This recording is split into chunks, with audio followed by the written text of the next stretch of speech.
इलाहाबाद हिंदी कविता का एक ऐसा स्थान रहा है जहाँ से हिंदी कविता को बहुत बड़े बड़े सितारे मिले हैं। आज इलाहाबाद का स्थान तमाम सारे हास्य कवियों के नाम से भी प्रसिद्ध है। ऐसे ही हमारे बीच में आए हैं बड़े शानदार कवि जिनकी कविताओं में बड़ा चुटीला व्यंग होता है। नाम है उनका DC पांडे उर्फ नज़र इलाहाबादी। तो आइए नज़र भाई को सुनते हैं। उनकी पहली कविता आपने बहुत पसंद की थी और मैं उम्मीद करता हूं कि ये कविता भी आप बहुत पसंद करेंगे। नज़र भाई को बहुत मन के साथ आमंत्रित करिए। आए नज़र इलाहाबादी। एक व्यंग की कविता सुनाना चाहता हूं। स्वागत है नज़र भाई। व्यंग के लिए आप अब तैयार हो चुके हैं, आप निश्चित रूप से सुनने के लिए, लेकिन उसके पहले चार पंक्तियों का एक मुझे बहुत प्रिय है, वो सुन लीजिए। मैं उसकी भूमिका में, अगली कविता की भूमिका में मैं मनोज भाई 4 पंक्तियां रख रहा हूं। आजाद हिंदुस्तान 70 साल 75 साल जो भी हुए, आजाद हिंदुस्तान की तस्वीर मैं 6 पंक्तियों में रखना चाहता हूं और आपका आशीर्वाद चाहता हूं। स्वागत है, स्वागत। आशीर्वाद का मतलब ये नहीं है कि आप हमको आशीर्वाद दें कि खूब जियो, खूब फलो फूलो। आशीर्वाद का मतलब ये है कि हाँ, कि सुनिएगा, सुबह सुबह चौराहे पे 6-7 साल का बच्चा, अतुल भाई, सुबह सुबह चौराहे पे 6-7 साल का बच्चा, फटे हाल कच्ची उम्र मगर मन का सच्चा। मैं एक तस्वीर बना रहा हूं कि सुबह सुबह चौराहे पे 6-7 साल का बच्चा, फटे हाल कच्ची उम्र मगर मन का सच्चा, और तन पर आधे कपड़े, मेरा मतलब आधा नंगा, और बेच रहा हो भारत की आन बान शान मतलब तिरंगा। और कुछ सिक्के पाकर अगर वो गिनने में मस्त है तो समझ जाइए आज 26 जनवरी या 15।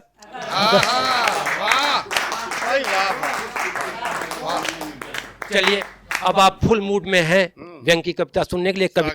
एक कविता पढ़ता हूं और मैं फिर अपना स्थान लेता हूं। मैं ये भी कहना चाहता हूं कि अभी कुछ दिन पहले बातें बहुत होती हैं, लेकिन जैसे CAA, NRC या किसान बिल ले लीजिए, मैं ये दावे के साथ कह सकता हूं कि इसके 2 धड़े हुए, कुछ लोग पक्ष में थे, कुछ विपक्ष में थे, लेकिन मैं ये डंके की चोट पे कहना चाहता हूं कि जो लोग पक्ष में थे उनको भी ये नहीं मालूम कि CAA का फुल फॉर्म क्या होता है। क्या बात है। ज्यादा से ज्यादा लोगों को नहीं पता कि CAA है क्या, NRC है क्या, अरे यार किसान बिल क्या है, किसी को नहीं पता।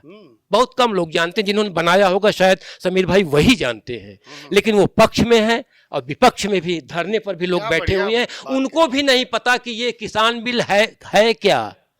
ये कौन करता है यार, ये इतना हंगामा सभी जान गए, इतना हंगामा कौन करता है। मनोज भाई, मैं बड़े निवेदन के साथ, और मैंने इसको लिखने की हिम्मत किया है और आप सुनने की हिम्मत करिए। स्वागत नज़र भाई।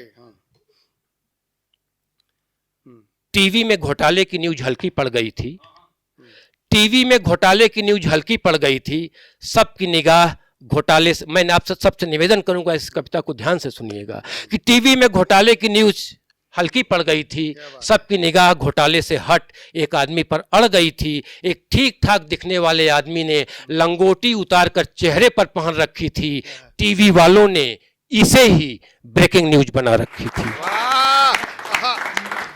टीवी वालों ने इसे ही ब्रेकिंग न्यूज बना रखी थी। उस आदमी को देखने के लिए भीड़ आई, उस आदमी को देखने के लिए भीड़ आई तो पुलिस आई, बम निरोधक दस्ता आया, उस आदमी तक पहुंचने का रास्ता बनाया, भीड़ हटा दी गई, आदमी को पुलिस उठा ले गई, मेरा मतलब गिरफ्तार कर लिया, मेरा मतलब गिरफ्तार कर लिया। अरे कुछ लोग उसके पक्ष में धरने पर बैठ गए, बात बेबात एक दूसरे पर ऐंठ गए, जनता और सरकार में छिड़ गया द्वंद्व, देखते देखते शहर हो गया बंद, जनता बेकाबू, धारा 144 लागू, जनता बेकाबू, धारा 144 लागू, शहर में हो गया दंगा क्योंकि एक आदमी हो गया नंगा, शहर में हो गया दंगा क्योंकि एक आदमी हो गया नंगा। और उस नंगे ने अभी तक अपना मुंह नहीं खोला था, एक शब्द भी किसी से नहीं बोला था, लेकिन लोग उसके बारे में बोल रहे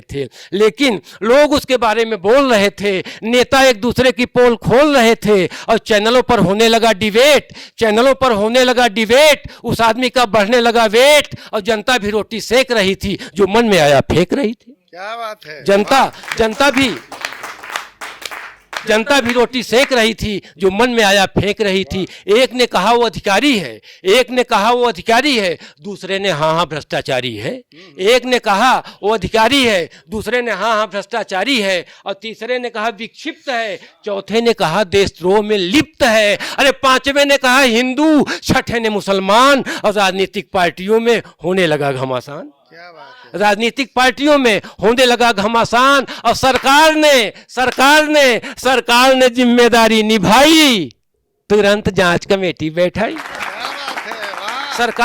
सरकार ने जिम्मेदारी निभाई, तुरंत जांच कमेटी बैठाई, और हफ्ते भर चैनलों ने नंगे को दिया तूल, हफ्ते भर चैनलों ने नंगे को दिया तूल। बड़े आराम से लोगों को घोटाला गया, बड़े आराम से लोगों को घोटाला गया भूल। अंतिम 6 पंक्तियां कि इस बेमतलब के झगड़े से, संतोष भाई सुनिएगा, अर्चना जी देखिए अंतिम 6 पंक्तियां, मैंने इसको लिखने की हिम्मत करी है, आप सब लोग सुनने की हिम्मत करिएगा।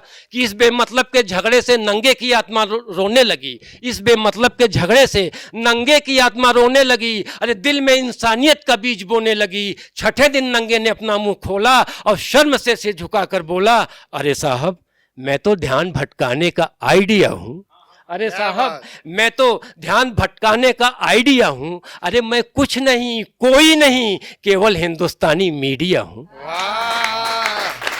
कुछ नहीं केवल हिंदुस्तानी मीडिया हूं। और चैनलों पर मैं जो दिखाता हूं वही तो दिखता है, आपको मालूम नहीं आज चैनल भी बिकता है।